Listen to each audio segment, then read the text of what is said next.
Hi, everyone. I'm Jonathan Bibliowicz. I'm PacBio's Associate Director for Oncology and Cancer Research.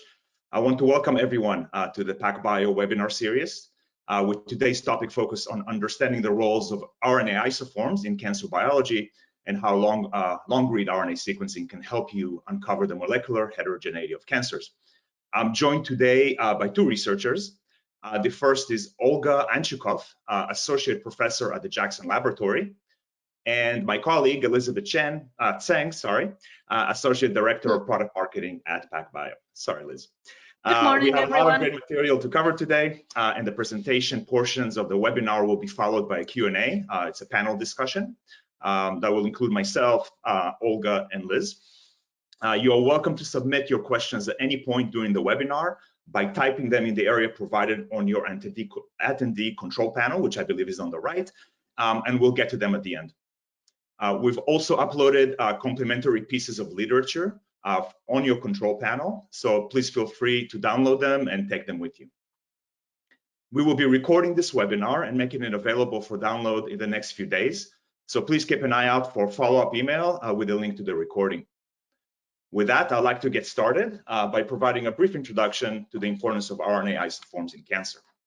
So the last couple of decades in cancer research have really been characterized by the identification of driver mutations, whole genome sequencing of cancer genomes, the generation of stratified medicines that can target individual mutations within cancers, and the explosion of biomarkers for honing cancer treatments for vulnerable patients.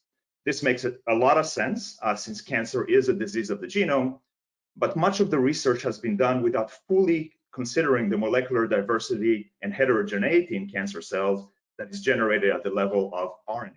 So while gene expression studies have become increasingly important in cancer research, these studies, for the most part, miss much of the molecular information that reside within the expressed genome, or the RNA. One of the most important aspects that is emerging in oncology is the regulation of RNA splicing. Over 95% of genes in any tissue undergo alternative splicing. So as you can see on the slide, in normal tissues, each gene produces several isoforms, which are basically different combinations of the exons of the genes. These isoforms are then translated into proteins with different domains, different structures, and often different function.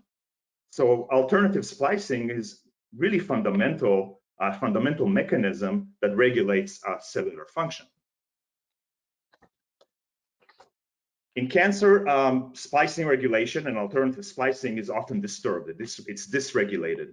A classic example is the BCL-X gene that expresses two isoforms, a short and a long.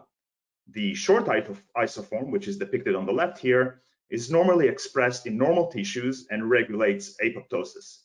The long form, which is on the right, is overexpressed in several cancers and has an opposite effect on cells, blocking apoptosis. Since apoptosis is a key mechanism for getting rid of cancerous cells, the long isoform of the BCL-X gene ultimately promotes cancer.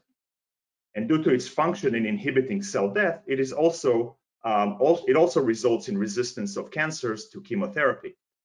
So the bottom line is that the regulation of the expression of different isoforms arising from the same genes has critical implications in cancer progression and our ability to treat cancer. There are numerous examples from the literature, such as BCL-X, of cancer-specific isoforms, and several of them have been identified as actionable biomarkers to diagnose and predict therapy response, as you can see on the list on the right.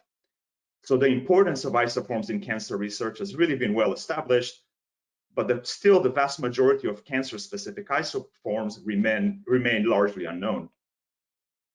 So why haven't we been able to better understand alternative splicing in cancer?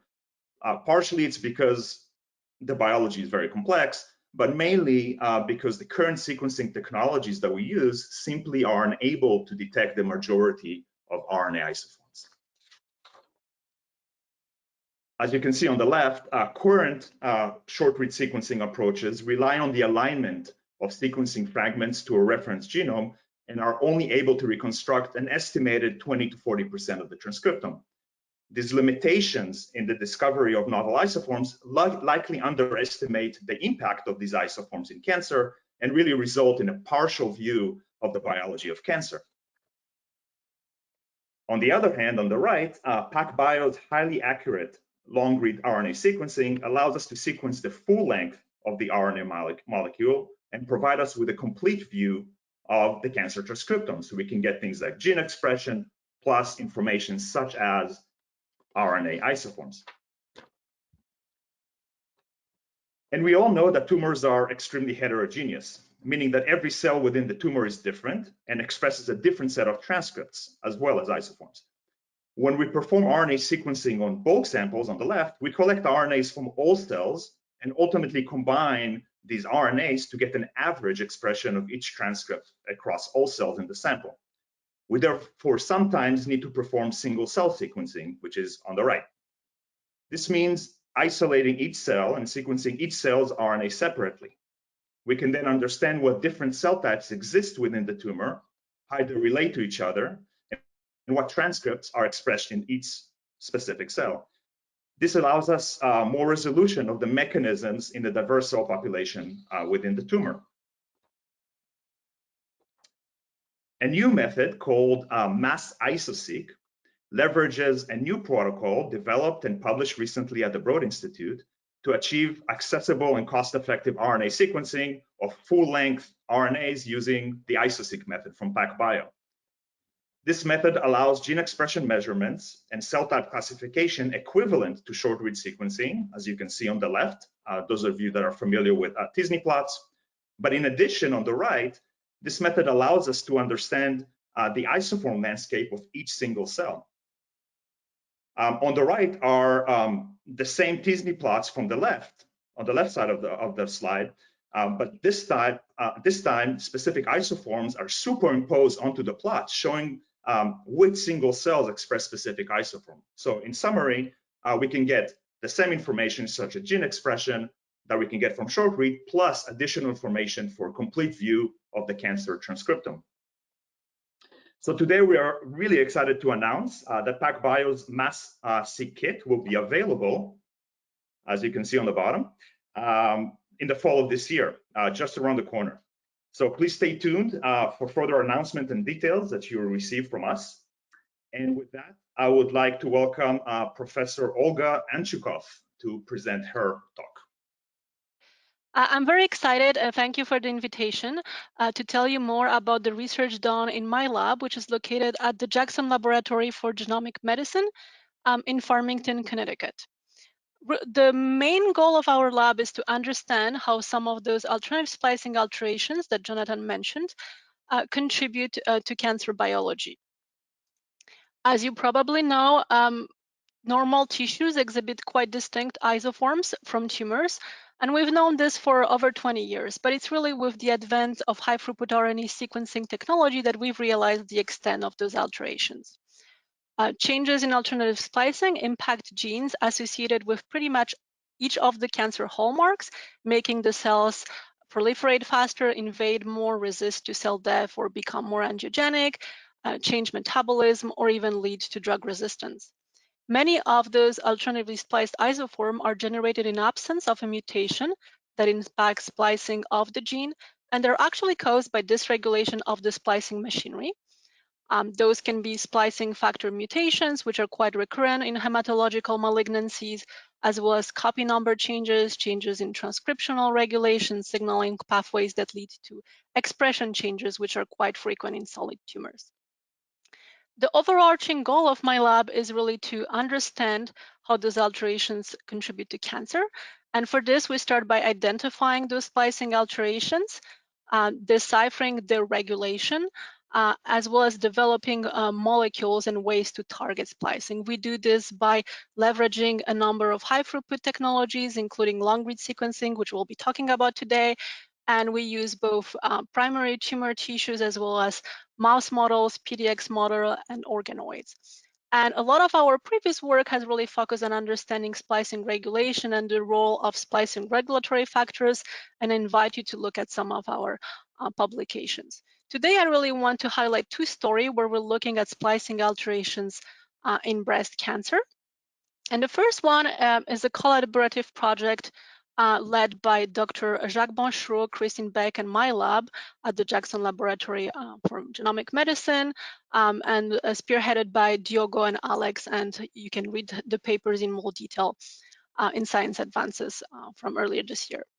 What we embarked on is really to leverage long-read sequencing to characterize the comprehensive splicing repertoire of human breast cancers.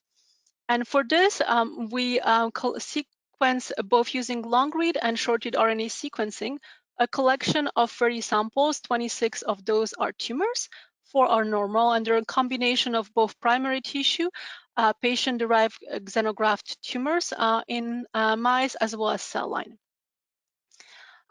We then use that long-read data to classify isoforms and annotate them using this Quanti pipeline. And so for those who are familiar with the pipeline, it basically will give you as an output an annotation of the isoform, whether it matches the known reference, also called full splice match, or if this is a novel isoform that had not been previously detected in reference transcriptomes. And so using our long-read sequencing data, we were able in our collection of 36 samples to identify over 142 full-length spliced isoforms, of which 25 corresponded to known reference isoforms, but 66% were novel and had not been previously detected using short reads. Those isoforms were seen in each of the breast cancer subtypes that we looked at, which are HER2 positive, ER/PR positive, as well as triple negative breast cancer, which is one of the cancer with the worst survival rate. So half of the isoforms that we detect across our long-read transcriptome are novel. More specifically, those novel isoforms mostly originate from patient tumor samples, where we see that across each of the breast cancer subtypes that I mentioned, more than 80% of the isoforms are really novel, whereas normal tissues and cell line mostly express reference isoforms. In addition, we uncovered that primary tumors had on average a higher frequency of novel isoforms compared to cell line and patient-derived xenograft, which probably also has to do with the intrinsic cellular heterogeneity of tumors compared to those models. While 70% of our isoforms were really detected in one patient only, at least 30% of those were detected in multiple patients, including over 2,000 full-length isoforms that were detected in half of our cohort, suggesting that those novel isoforms can be really quite prevalent in human tumors. To further validate the existence of those isoforms, we integrated our long-read data with a number of orthogonal data sets. The first one is we use our RNA-seq short-read RNA sequencing data and looked at supports for our long-read isoforms. And between 60 and 40% of our novel isoforms were supported by long-read sequencing data. In addition, as you are maybe aware, one of the main problems in detecting novel isoforms is really validating the 5' and 3' end of long reads. And so to validate those, we integrated our data set with publicly available CAGE and ATAC-seq data to provide support for 5' ends, and poly-A sites and 3' seq to provide support for 3' ends. And across all categories of isoforms, we see that between 60 and 40% of the novel isoforms are validated both at the 5' and 3' end. So in summary, the integration with this orthogonal data set suggests that 80% of our novel isoforms can be validated across genomic and transcriptomic independent data sets. So what type of isoforms do we detect? A lot of the novel isoforms impact genes associated with breast cancer pathways, including estrogen, androgen responses, interferon response, mTOR signaling, or cell cycle regulation. A specific category of genes that caught our interest are oncogenes. We identified 24 oncogenes that exhibit a twofold increase in novel isoforms compared to gen code. And the most striking example is ERB2. So ERB2, which is really one of the key therapeutic targets in HER2-positive tumors and is frequently amplified in the subtype of breast cancer. Really exhibits over a 20-fold increase in the number of isoforms compared to the known reference. Compared to the 9 canonical reference isoforms shown here on the top in orange that were known from GenCode, we also detected 74 novel isoforms that have different exon combination, different 5' and 3' ends, really revealing the complexity of ERBB2 splicing in tumor and suggesting that some of those isoforms also impact the known protein domain and could have really functional consequences. To gain more insight into the functional consequences of those long-read isoforms that we identified, we looked at whether they are able to impact protein coding function. And for this, we first compare our long-read derived open reading frames, or ORF, to the closest match from known proteomic databases, such as UniProt. Well, for the reference transcript isoforms, we see that over 79% of them actually match to a known ORF peptide. We were only able to see 23 or between 20 and 23% of the novel isoforms that have an UniProt ID that match. So this suggests that either some of those have not been detected yet, but it also means that a number of them could be encode a non-protein coding transcript. And indeed, when we looked at whether those novel isoforms would be targeted by nonsense mediated decay, we see a threefold enrichment where the novel isoforms 10% of them are really encoding NMD PTC containing transcript compared to 3% of the full splice match. So can those novel isoforms that are actually encoding peptide and that may be translated impact protein functions?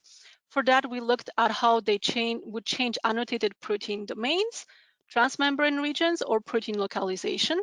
By using DeepLock, TMMH, and HHMR, which are computational tools for localization and proteomic prediction. We see that on average, 30% of our novel isoforms are predicted to cause a domain loss or a loss of a transmembrane domain, as well as a change in subcellular localization. Finally, we leverage existing proteomic data to provide additional support for our isoforms. And we used mass spectrometry proteomic data from a publicly available collection of 275 breast tumors and looked at how many of our novel open reading frame from long-read sequencing actually have annotated peptides. And we identified over almost 3,000 open reading frames that are supported by mass spec derived peptide, suggesting that a significant number of those long-read isoforms can actually encode peptides that are expressed in breast tumors. Finally, we integrated our data set with a publicly available ribosomal profiling data, both from non-transformed mammary cells as well as breast cancer cells. We use the ORCAS pipeline to derive the translational status of our long-read derived ORF and ask the question how many of those are translated versus non-translated. We see that on average, compared to the known isoforms, of which 67% are translated, 50% of the novel isoforms have evidence of active translation from this RiboSeq data in breast cancer cell line.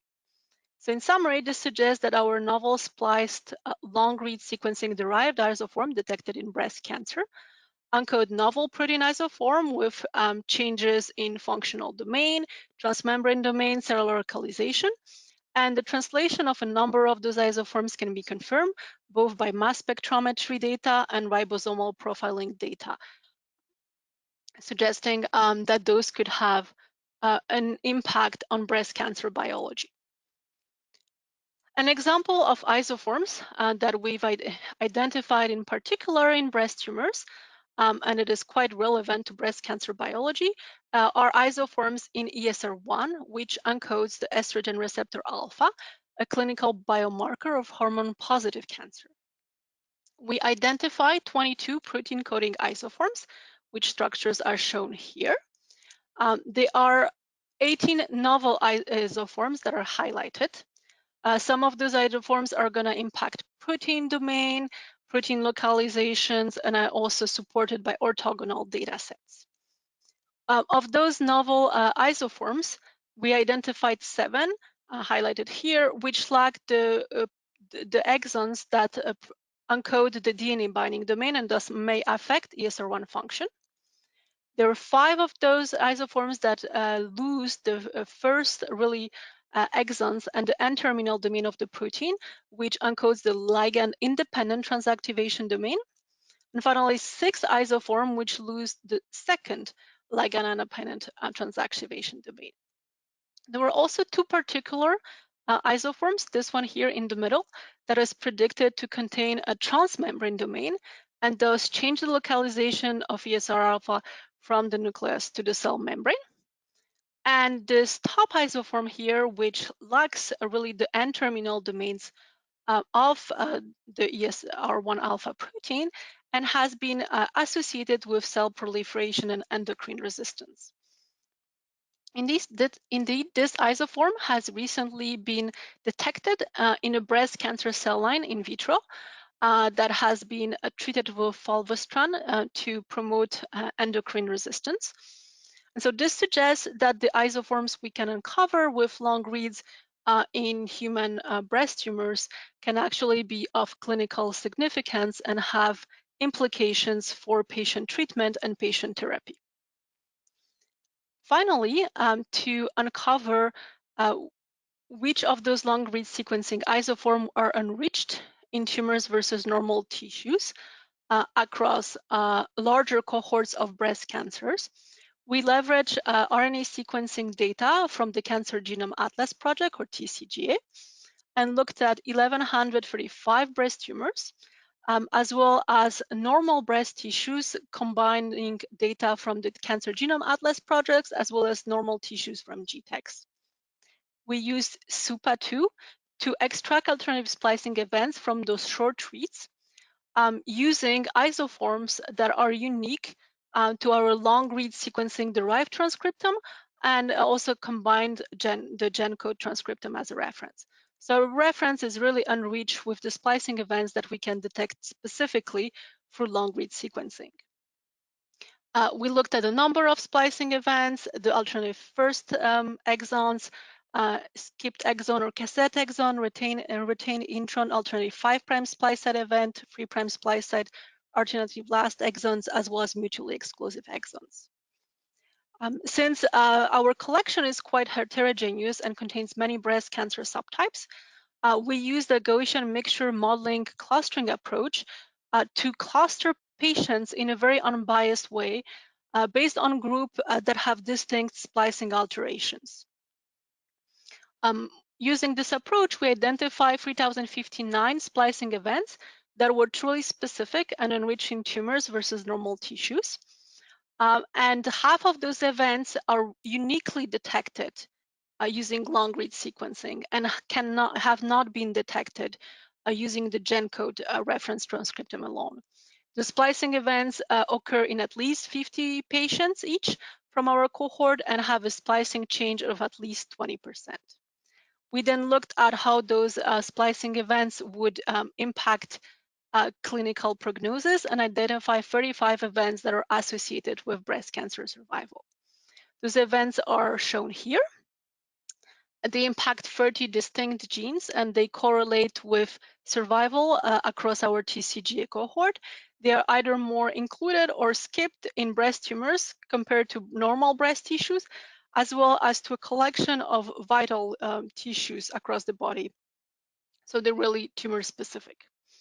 21 of those, which are highlighted here in purple in the last column, are detected uniquely using long-read sequencing and absent from the reference transcriptomes. 2 of those examples the first one is skipping of CEACAM exon 1. CEACAM is a cell adhesion molecule we detect 14 isoforms, including some that contain this exon 7, and an enrichment in isoforms that actually skip exon 7. When our clustering approach identifies really free tumor population, the first tumor that completely skips that exon, the third population that completely included, as well as the middle population. Normal tissues have a combination of those splicing events. Some of those are mostly included, many are included 50%. The only population that has full exon skipping is this first population. And this first population actually is the one that has worse survival, suggesting that skipping of this exon 7 really correlates with poor survival and differentiate those patients from the other patients in the breast cancer cohort. Another example that has been uniquely identified through long-read sequencing, which is very well suited for the annotation of novel alternative first exons or novel last exons, is a splicing event that impacts CYB516, which is an electron carrier enzyme that was recently identified as a novel prognostic in breast cancer. Here we characterize 2 transcription start sites that can be used, proximal TSS1, which is novel, as well as a more distal TSS2. We see, again, 2 populations of breast cancer patient. One population, which mostly includes the TSS1, and another population which mostly uses the TSS2. You can see here that there really is a striking difference. This population S2 has a really higher inclusion of the TSS1 compared to the other breast cancer population, as well as other normal tissues. And this population has a worse survival compared to the population that uses TSS2, suggesting that this splicing event could really lead to differential transcription start sites and differential expression of this protein, and could impact cell biology in breast cancer patients. So in summary for this part, I hope that I've convinced you that long-read sequencing has really the power to detect thousands of novel full and isoforms in your tissues of interest. Here, we used it to characterize breast tumors, but we are also investigating other tumor types, including lung and ovarian cancer. In breast cancer, we see that 30% of the novel isoforms encode impact protein coding exons. They're predicted to alter protein localization, functions, and they include known breast cancer associated genes such as ESR1 and ERB2. Of those novel isoforms, 35 are associated with breast cancer patient survival, and 21 were previously apparent from reference transcriptome and could only be captured using long-read sequencing. We believe that those spliced isoform could represent really promising target for cancer therapeutic, including spliced peptide that could be expressed at cell surface and serve as neoantigen or target for immunotherapeutics. And if you want to look at isoforms of your favorite gene, I invite you to browse our web portal where you can visualize the full-length isoforms of your genes of interest across our breast cancer cohort. And so this, of course, was done using bulk tumor sequencing, and we're really looking forward using some of the single cell approaches that Jonathan mentioned, and resolving this further at the single cell level to further look at the splicing heterogeneity and how it contributes to tumor evolution and drug responses. But the second story I want to tell you in the last couple of minutes has really to do with our long-standing interest of understanding what triggers the splicing changes in tumors. What gives rise to those abnormal patterns and those isoforms that we detect alternatively spliced. And so among the things that we're investigating, one of our recent area of interest is aging. And this is a project spearheaded in my lab by a very talented postdoc, Britannia Angarola, in collaboration with the Ukar and Corstanyo lab at JAX, as well as the Labarge lab at City of Hope. As you probably know, age is one of the greatest risk factors for all cancers, including breast cancer. And women over 55 are more likely to develop breast cancer than younger women. Aging, of course, triggers a number of cellular and molecular changes.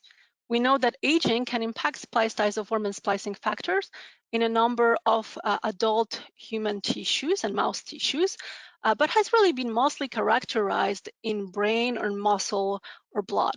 And there is really nothing known about what happens in breast. Since our previous work and work from other lab has shown that tumors exhibit distinct splicing patterns and distinct spliced isoforms compared to normal tissue, we embarked in this project wondering what happens with aging.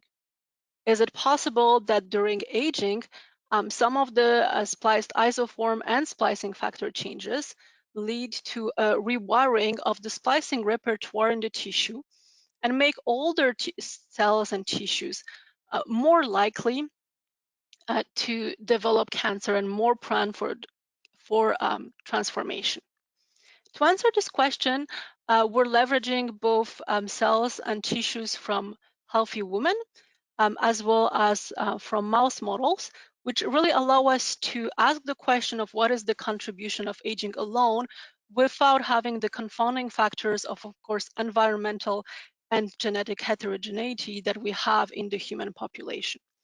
And we're using for both species, we're using tissues from mature adults as well as elderly adults.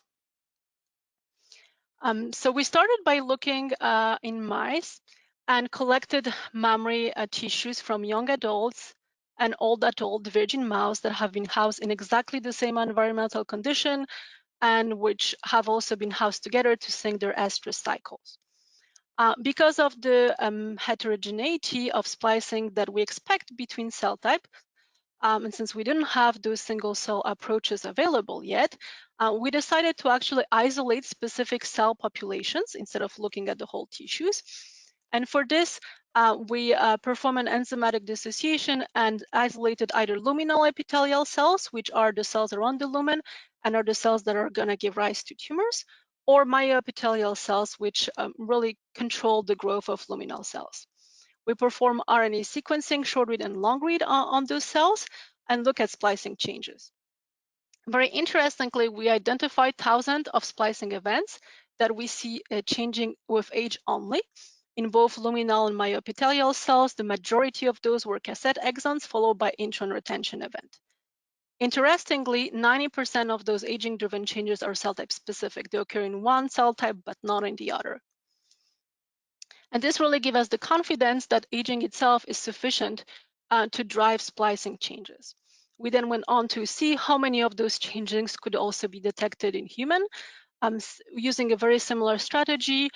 In collaboration with the Labarge lab, we obtained luminal and myoepithelial cells from young and older adult women which were healthy with no familial history of breast cancer and known breast cancer mutations, performed sequencing, and again identified over 2,000 splicing events that are age dependent in both cell population. Again, most of those events were cell type specific, and we identified a number of splicing events that were shared between mouse and humans, suggesting that there is a conservation in their splicing regulatory programs in the mammary gland. A number of those splicing events impacted cancer-associated genes. We have inclusion of a cassette exon in TRIM2, which is important for proteostasis, as well as two skipping events in genes that are implicated in metabolic dysfunction and mTOR signaling. Overall, we identified 219 splicing events that were detected in older luminal cells and that we also see in human breast tumors. And when looking at what could regulate those splicing events, we see concordant changes in splicing factor expressions. Here we have one of the splicing factors that decreases with age and in luminal cells, another one that increases in myoepithelial cells. And we see concordant changes in breast tumors, where we also see a downregulation of splicing factor 1 and upregulation of splicing factor 2, which mimics the age-induced changes that we see. And so this suggests to us that the older cells that undergo this rewiring of splicing events are then found in tumors and could be some of the population that is expanded and in tumors and really provides an environment for tumor formation and transformation. Finally, the last category of splicing event that I wanted to mention are splicing events that spliced isoforms that impact splicing factor genes themselves. So splicing factor genes are controlled via splicing coupled to nonsense-mediated decay. This mechanism has been described a number of years ago and impacts a very interesting category of cassette exons called poison-exons, which very often in RNA binding proteins, including in SR protein, correspond to regions ultra-conserved during evolution. Work from many labs, including ours, has shown that those poison exons are really critical for regulation of splicing factor level. Those poison exons are normally skipped, leading to a protein coding transcript that encodes a protein. When SR protein levels, for example, are high, they're able to auto-regulate their own transcript, bind their promote poison exon inclusion, introduce a premature termination codon, target the transcript for degradation, and reduce protein level. And so we and others have shown that this mechanism is really important for regulating splicing factor levels. And we recently shown that this mechanism is actually altered in tumors, where we see a number of skipping of poison exons in breast tumors, including in a splicing factor called SRSF3, where tumors have less of the poison exon included compared to normal match samples from the same patients. And so as I mentioned, skipping of this poison exon, which is what we see in tumors, would lead to increased protein levels compared to normal tissue. Very interestingly, we see a similar trend with age, where both in luminal cells from mouse and human, we see decreased inclusion of this poison exon, suggesting that this would lead to increased protein levels and could maybe the expression of this oncogenic splicing factor could then prime the cells from transformation. Long-read sequencing allows us to really have a very in-depth view at what happens at this transcript level. And so we were able to characterize all the full-length isoforms that we see with age, including 20 that include that poison exon and 10 that skip that poison exon. In addition to the poison exon inclusion event, which we knew about, we can detect cryptic splice sites, as well as a number of intron retention events, some of which are more complex than others, that we had not previously been able to characterize using short-read sequencing.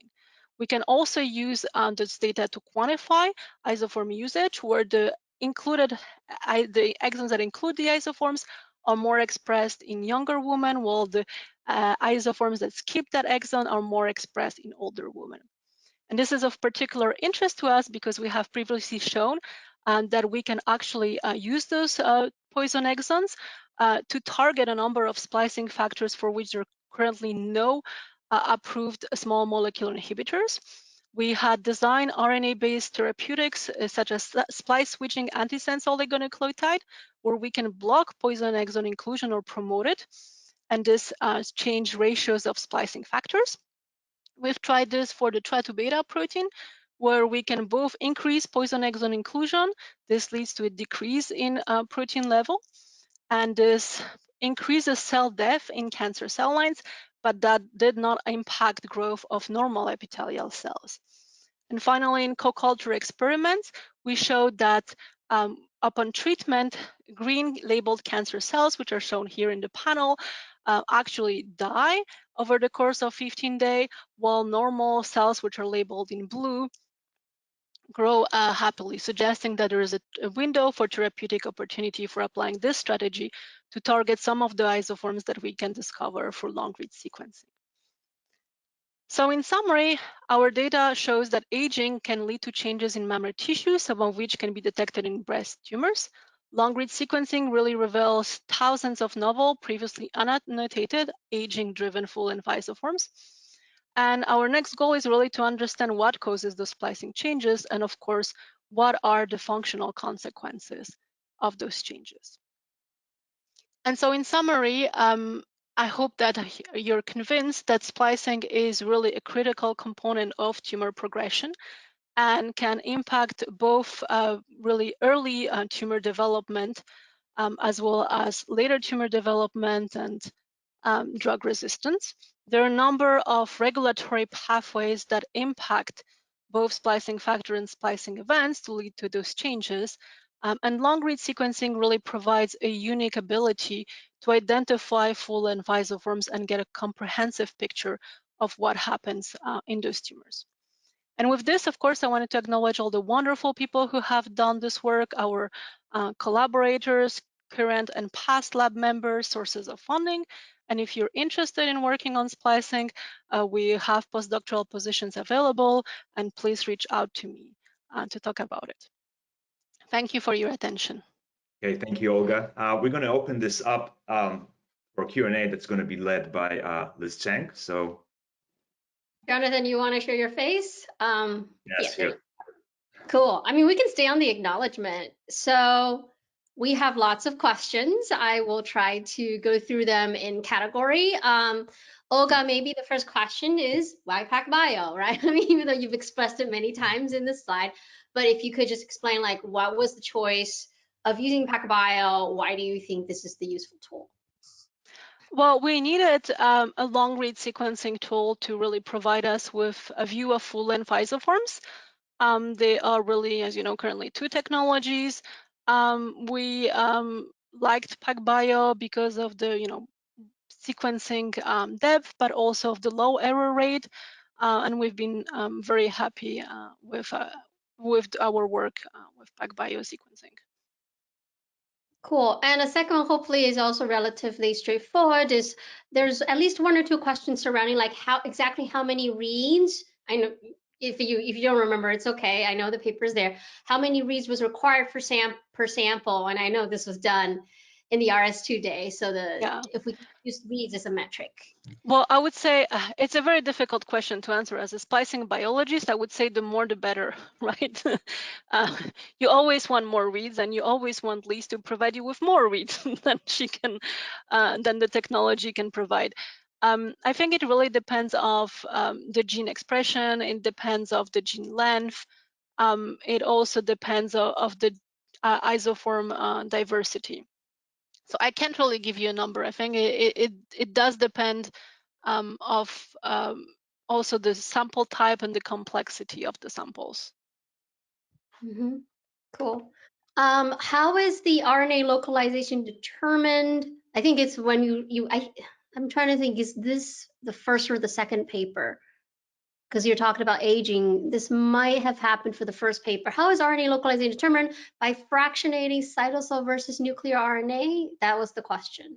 So I apologize if it was maybe unclear. I may have browsed quickly because this is published data. When we were looking at localization, we meant protein localization in the first paper, and that was determined by using computational tools that predict changes in localization, looking at protein structures, known domains, and localization signals. But yes, for RNA, of course, localization, you can do cytoplasmic fractionations or some in situ techniques. And these are all the clinical sample and cell lines, so these are not FFPE, because one of the question was, have you worked with FFPE samples with long reads? No, of course, for long reads, you want your transcript to be as long as possible and not impacted and degraded through formalin. So we have used frozen, for all the samples, we have used frozen sections that we laser capture microdissected to make sure that we have actually cancer cells and not necessarily some of the stroma, which can happen when you have biopsies. And we selected samples that had a good RNA quality. I think this is really critical. We aimed for most of our samples for a RNA quality of above 8, 9. And of course, that can eliminate a number of samples from your collection. That's true. Also related to the first paper, did the subgroups you identified in the splicing analysis correspond to any known breast cancer subtypes? So they did not necessarily correspond to the subtypes. Sometimes they were, so I think what we have to keep in mind, and when we talk about, breast cancer subtypes, what people think most of the time are ER/PR positive or luminal tumors, HER2 positive tumors, triple negative breast tumors, or Claudin low tumors. But even within those groups, I mean, the tumors are heterogeneous, right? Not all triple negative breast cancers are the same, and not all patients are going to respond the same to therapies. So that's why we used a rather agnostic approach where we did not really look at them per tumor type, but looked at what their splicing profiles can tell us and how they can classify the samples. So some of the groups we see are, a subset of the triple negative breast cancer, but not all of them, which I think has really important implication for clinical treatment. I mean, we know that not all drugs work the same for all patients. And we hope that splicing can help us resolve some of those discrepancies in treatment responses. Can I, Olga, I had a similar question, maybe building on this one, is you showed a figure where some of the splicing changes occurred in only one patient in your cohort. Can you speak to, generally speaking, to the significance of some of these being pan-cancer, some of them being cancer-specific, and some of them potentially, as you said, being applied in personalized medicine as being very specific to very small patient population. So what is the knowledge in the field right now as far as splicing in those three contexts? So I think that there is a large number of evidence from our lab and others that they are truly splicing events that are recurrent across multiple patients. In our survival, I mean, in our really tumor versus splicing analysis, we focused on splicing events that were really detected in at least 50 patients. We didn't want to focus on something that is very rare. And so some of those were detected in 100 or 200s of patients. And I think they are quite frequent. Compared also to mutations or changes in expression or other types of alterations that are currently targeted through targeted therapy. I think when we looked, what the figure you're referring to is really at early on in the paper when we described the long-read data that we generated from our collection, and where indeed a lot of the isoforms are that more than half of them are detected only in one sample, and through long-read. But there is a substantial number that is detected in multiple samples. And so, of course, this can be due to heterogeneity in the cohort. This can be due to, maybe size. Maybe we need more patients. Of course, we always want more patients. But it can also be due to sequencing depth and abundance, right? We're not, I don't think we're saturating yet our detection of isoforms with long read. So maybe if we did more more sequencing run per patient, we would be able to capture those. It can also certainly be due to something that you mentioned, which is tumor heterogeneity, right? Not all tumors are going to have exactly the same composition. Some may have more fibroblasts or immune cells, and this can also make it easier or more difficult to detect a specific isoform. Thank you. And then talking about pan-cancer, we actually have a really interesting preprint right now that hopefully will be accepted for publication soon, where we looked at splicing events and splicing factors that are regulated by the MYC-oncogene, which is really a frequent driver in breast cancer as well as other tumor types. And we identified a set of splicing events that are really pan-cancer, and we see in over 30 tumor types from TCGA that have high MYC activity. So I also believe that they are quite frequent pan-cancer events that can be driving really tumor properties across multiple tumors. Whether those, would be the good therapeutic targets, of course, remains to be determined. If you could share the preprint with us afterwards, or I can try to find it on bioRxiv. That was one of the questions now. I think going back to the first paper, and actually I do have a question on the aging one. I think people are generally interested, these novel isoforms, are they less abundant, like in terms of expression, compared to the canonical isoforms? So some of them. So it depends. So of course, the isoforms that are probably going to contain premature termination codon and be degraded by NMD are usually less abundant than the reference isoforms. Some of the isoforms can be as abundant as the reference, but I think probably at least half of them are going to be less abundant. Again, it is going really to vary from gene by gene. And it is also probably going to vary from, types of isoforms. I mean, shorter isoforms are probably easier to detect than longer isoforms. So there is a number, I think, also of technical bias that one can take into account. But we do have a number of examples, including in the breast tumors and in the aging data sets, where actually the novel isoforms that we identify are very abundant. Mm-hmm. I would say that when you have maybe 30 or 40 isoform in a gene, of course, not all of them are going to be as abundant. You're going to have some that are probably, maybe 5 or 6 that are your top most abundant isoforms. The reference is often going to be part of those, but there's going to be additional novel ones that are also quite abundant. Extending on the novel isoforms, and actually I think this also goes to the aging one where you show it the human and mouse. Some of the participants were wondering what fraction of entire isoforms or exon splicing structures are conserved in other eukaryotic organisms. Well, so there is really splicing is a quite prevalent mechanism.